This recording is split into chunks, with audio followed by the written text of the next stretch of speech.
जय श्री हरि, जय श्री कृष्णा। ओम नमः शिवाय। प्रिय भक्तजनों, आप सभी का मायरा वॉइस चैनल में हार्दिक स्वागत है। आप सभी का दिन शुभ और मंगलमय हो और विष्णु भगवान आप सब पर अपनी कृपा बना के रखें। आज के इस वीडियो में हम सुनेंगे पौष माह का अध्याय 19, जिसमें आपको विष्णु पुराण का अध्याय 1 सुनाऊंगी। तो प्रेम से बोलिए विष्णु भगवान की जय हो। राजाओं के राजवंश ब्रह्मा से सूर्य वंश की उत्पत्ति, मनु वैश्वत के पुत्र इला या सदुम्न का रूपांतरण, वैश्वत के पुत्रों के वंशज, मारुत की महानता, वैशाली के राजा शर्याति के वंशज रेवत की कथा, उनकी पुत्री रेवती का विवाह बलराम से हुआ। मैत्रेय, आदरणीय गुरुवर, आपने मुझे उन नित्य तथा सामयिक अनुष्ठानों के बारे में बताया है जिन्हें उन धर्मात्मा व्यक्तियों को करना चाहिए जो अपनी भक्ति में तत्पर रहते हैं, तथा आपने मुझे इन कर्तव्यों के बारे में भी बताया है जो विभिन्न जातियों तथा मानव जाति के विभिन्न वर्णों के हैं। अब मैं आपसे पूछना चाहता हूँ कि आप मुझे पृथ्वी पर शासन करने वाले राजाओं के रघुवंशों के बारे में बताइए। हे मैत्रेय, मैं तुम्हें मनु के कुल का वृतांत सुनाता हूँ जो ब्रह्मा से शुरू होता है और जिसमें अनेक धार्मिक, उदार और वीर राजकुमार थे, जिनके विषय में कहा गया है जो लोग ब्रह्मा से उत्पन्न मनु की जाति का प्रतिदिन स्मरण करते हैं उनका वंश कभी नष्ट नहीं होगा। अतः हे मैत्रेय, इस कुल के राजकुमारों की संपूर्ण कथा सुनो, जिससे सभी पाप शुद्ध हो जाएंगे। सांसारिक अंडे के विकास से पूर्व ब्रह्मा का अस्तित्व था, जो हिरण्य गर्भ थे। वे उस परम ब्रह्म के रूप थे जिसमें ऋग्वेद, यजुर्वेद और सामवेद के समान विष्णु के सम्मिलित हैं। वे सभी लोगों के आदि अजन्मे कारण हैं। ब्रह्मा के दाहिने अंगूठे से कुल पिता दक्ष का जन्म हुआ था। उनकी पुत्री अदिति थी जो सूर्य की माता थी।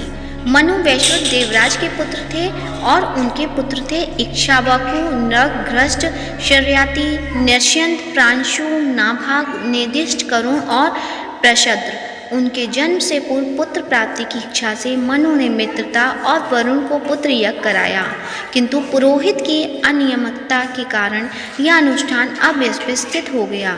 इला नामक पुत्री उत्पन्न हुई। हालांकि दोनों देवताओं की कृपा से उनका लिंग बदल दिया गया और वह एक पुरुष बन गई, जिनका नाम सुधुम्न रखा गया। बाद में शिव द्वारा एक बार दिए गए शाप के प्रभाव के अधीन हो जाने के परिणाम स्वरूप सुधुम्न ने पुनः चंद्रदेव के पुत्र बुध के आश्रम के निकट एक स्त्री में परिवर्तित हो गया। बुध ने उन्हें देखा और उनसे विवाह किया और उससे पुरुरवा नामक पुत्र उत्पन्न हुआ। सुधुम्न के जन्म के पश्चात महाप्रतापी ऋषियों ने उसे पुनः उसी लिंग में लौटाने की इच्छा से पराक्रमी भगवान विष्णु से प्रार्थना की, जो चारों वेदों, मन, शब्द, कुछ और कुछ भी के सार हैं तथा जो यज्ञ पुरुष के रूप में है। और उनकी कृपा से इला पुनः सुधुम्न बन गई, जिससे उसके 3 पुत्र हुए, उत्कल, गय और विंता। सुधुम्न के पूर्व स्त्री होने के कारण उसे पैतृक राज्य में कोई हिस्सा नहीं दिया गया, परंतु उसके पिता ने वशिष्ठ के कहने पर उसे प्रतिष्ठान नगर प्रदान किया, जिसे उसने पुरुवा को दे दिया। मनु के अन्य पुत्रों में से प्रशद्र को गौहत्या के अपराध के कारण शूद्र की स्थिति में डाल दिया गया। करुष के शक्तिशाली योद्धा उत्पन्न हुए, जिसे करुष कहा गया। निर्दिष्ट के पुत्र नाभाग नामक व्यक्ति वैश्य हुए। उनके पुत्र का नाम भलंदन था। उनके पुत्र का नाम प्रसिद्ध वत्सपी था। उनके पुत्र का नाम प्रांशु था।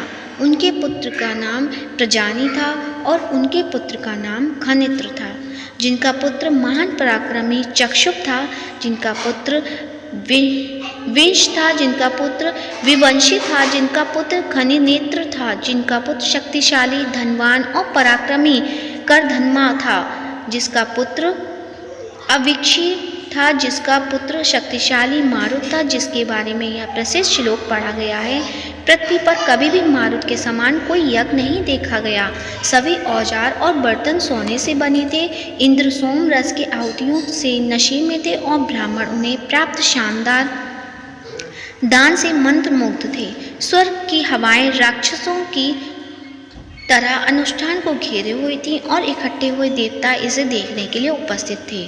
मारुत एक चक्रवर्ती या सार्वभौमिक सम्राट थे। उनके पुत्र का नाम नरसिंह था, उनके पुत्र का नाम दम था, उनके पुत्र का नाम राज्यवर्धन था, उनके पुत्र का नाम सुधृति था, उनके पुत्र का नाम नर था, उनके पुत्र का नाम केवल था, उनके पुत्र का नाम बंधुमत था, उनके पुत्र का नाम वेगवत था, उनके पुत्र का नाम बुध था, उनके पुत्र का नाम तृणबिंदु था, जिसकी पुत्री का नाम इलाविला था।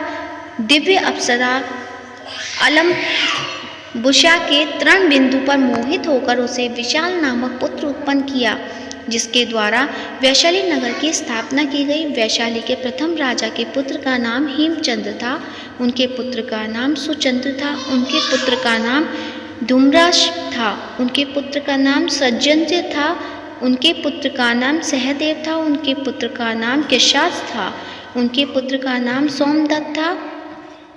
ये वैशाली के राजा थे जिनके विषय में कहा गया है, मनु के चौथे पुत्र शर्याति का सुकन्या नाम की एक पुत्री थी, जिनका विवाह पवित्र ऋषि च्यवन से हुआ। उनके एक धर्मात्मा पुत्र भी था जिसका नाम आनर्थ था।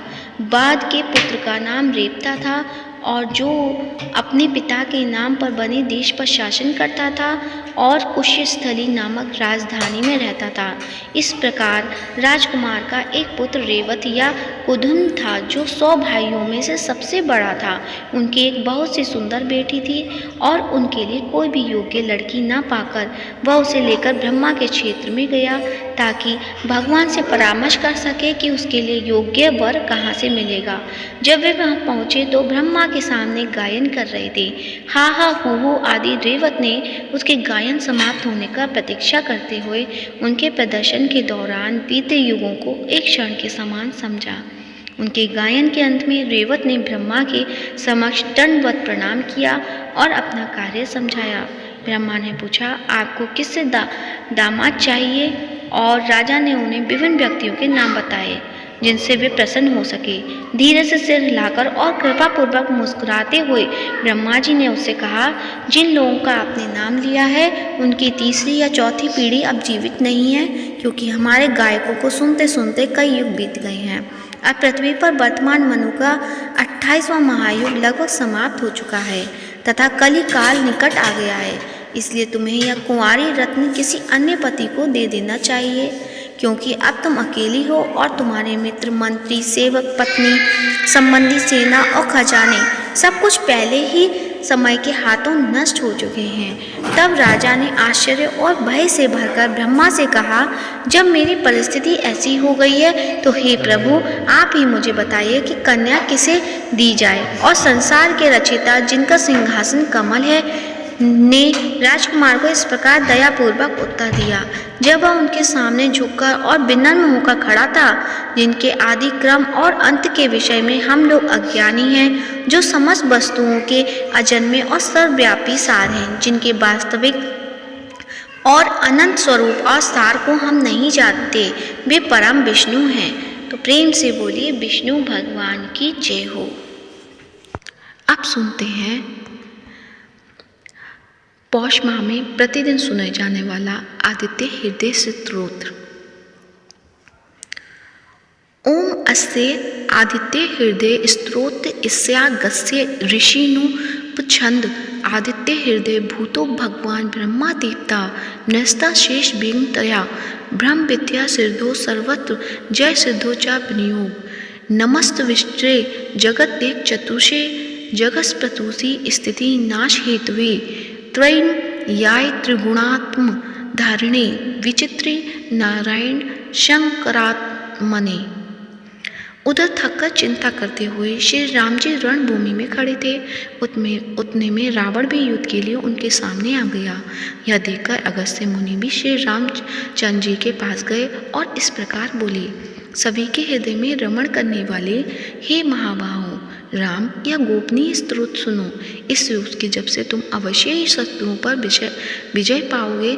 यह आदित्य हृदय स्तोत्र परम पवित्र और सभी शत्रुओं का नाश करने वाला है। इसके जप से सदा ही विजय की प्राप्ति होती है। यह नित्य, अक्षय तथा परम कल्याणकारी स्तोत्र है। यह सभी मंगलों में भी मंगल और सभी पापों को नाश करने वाला यह स्तोत्र चिंता और शोक को मिटाने वाला और आयु को बढ़ाने वाला है, जो अनंत किरणों से शोभायान नित्य उदय होने वाले देवों और असुरों दोनों के द्वारा नमस्कृत है। तुम विश्व में अपनी प्रभा फैलाने वाले संसार के स्वामी भगवान भास्कर का पूजन करो। सभी देवता इनके रूप हैं। ये देवता अपने तेज और किरणों से जगत को स्फूर्ति प्रदान करते हैं। यही अपनी किरणों से देवता और असुरगण आदि सभी लोगों का पालन करते हैं। यही ब्रह्मा, शिव, स्कंद प्रजापति, इंद्र, कुबेर, काल, समय, यम, चंद्रमा, वरुण आदि को प्रकट करने वाले हैं। ये पितरों, वसु, सातिर, अश्विनी कुमारों, मरुदगण, मनु, वायु, अग्नि, प्रजा, प्राण और ऋतुओं को जन्म देने वाले प्रभा के पुंज हैं। इनके नाम आदित्य, सविता, सूर्य, खग, पूषा, गविस्थान, सुवर्ण सदृश, भानु, हिरण्यता, दिवाकर और हरिदश्म, सस्ताची, सप्तसती, मरीचिमान, तिम्रो, मंथन, शंभु, त्वष्टा, मातंग, अंशुमान, हिरण्यगर्भ, शिशिर, तपन, भास्कर, रवि, अग्निगर्भ, आदित्य पुत्र, शंख, शिशिर, नाशन और व्योमनाथ, तम भेदी, ऋग, यजु और साम वेद के पारगामी, धन, वृष्टि, अपामित, विंध्य, विधि, प्लम्बंग, आत्मी, मंडली, मृत्यु, पिंगल, सप्तापन, सभी को तप देने वाले, कवि, वृष, महातेजस्वी, रक्त, सर्वबोधव, सबकी उत्पत्ति करने वाले हैं। नक्षत्र, ग्रह और तारों के अधिपति, विश्व भावन, विश्व की रक्षा करने वाले, तेजस्वियों में भी तेजस्वी और द्वादशात्मा को नमस्कार है। पूर्व गिरि उदयाचल तथा पश्चिम गिरि अस्ताचल के रूप में आपको नमस्कार है। तारों और ग्रहों के स्वामी तथा दिन के अधिपति को नमस्कार है, जो जय के रूप हैं, विजय के रूप हैं। हरे रंग के घोड़ों से युक्त रथ वाले भगवान को नमस्कार है। सहस्त्र किरणों के प्रभावान आदित्य भगवान को बारंबार नमस्कार है। उग्र, वीर तथा सारंग सूर्य देव को नमस्कार है। कमलों को विकसित करने वाले प्रचंड तेज वाले मातंग को नमस्कार है। आप ब्रह्मा, शिव और विष्णु के स्वामी हैं। सूर्य आपकी संज्ञा है। यह सूर्यमंडल आपका ही तेज है। आप प्रकाश से परिपूर्ण हैं। आपको स्वाह करने वाले अग्नि स्वरूप हे रौद्र रूप आपको नमस्कार है। अज्ञान अंधकार के नाशक, शीत के निवारक तथा शत्रुओं के नाशक आपका रूप अप्रमेय है। कृतज्ञों को नाश करने वाले देव और सभी ज्योतियों के अधिपति को नमस्कार है। आपकी प्रभा तप्त स्वर्ण के समान है। आप ही हरि, अज्ञान को हरने वाले, विश्वकर्मा, संसार की रचना करने वाले, तम अंधेरा के नाशक, प्रकाश रूप और जगत के साक्षी आपको नमस्कार है। हे रघुनंदन, भगवान सूर्यदेव ही सभी भूतों का संहार, रचना और पालन करते हैं। यही देव अपनी रश्मि से तप यानी गर्मी और वर्षा करते हैं। यही देव सभी भूतों के अंतर स्थित होकर उनके सो जाने पर भी जागते रहते हैं। यही अग्निहोत्री कहलाते हैं और अग्निहोत्री पुरुषों को मिलने वाले फल हैं। यही वेद, यज्ञ और यज्ञ से मिलने वाले फल हैं। यह देव संपूर्ण लोगों की क्रिया का फल देने वाले हैं। राघव, विपत्ति में, कष्ट में, कठिन मार्ग में और किसी भय के समय जो भी सूर्य देव का कीर्तन करता है उसे दुख नहीं सहना पड़ता।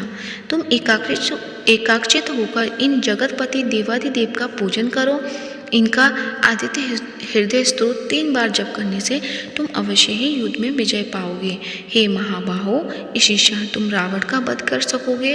इस प्रकार मुनि अगस्त्य जिस प्रकार आए थे उसी प्रकार लौट गए।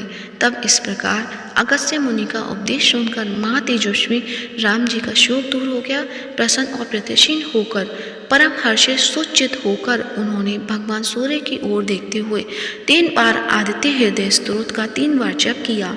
तत्पश्चात राम जी ने धनुष उठाकर युद्ध के लिए आए हुए रावण को देखा और उत्साह से भरकर सभी यत्नों से रावण के निश्चय किया। तब देवता के मध्य में खड़े हुए सूर्यदेव ने प्रसन्न होकर श्री राम जी की ओर देखकर निशाचर राक्षस के राजा का विनाश का समय निकट जानकर प्रसन्नता पूर्वक कहा कि अब जल्दी करो। इत्यादि श्रीमद् रामायणे वाल्मीकि आदित्य काव्ये युद्ध कांडे 25 सर्ग बोल सच्चे दरबार की जय हो, सूर्य भगवान की जय हो।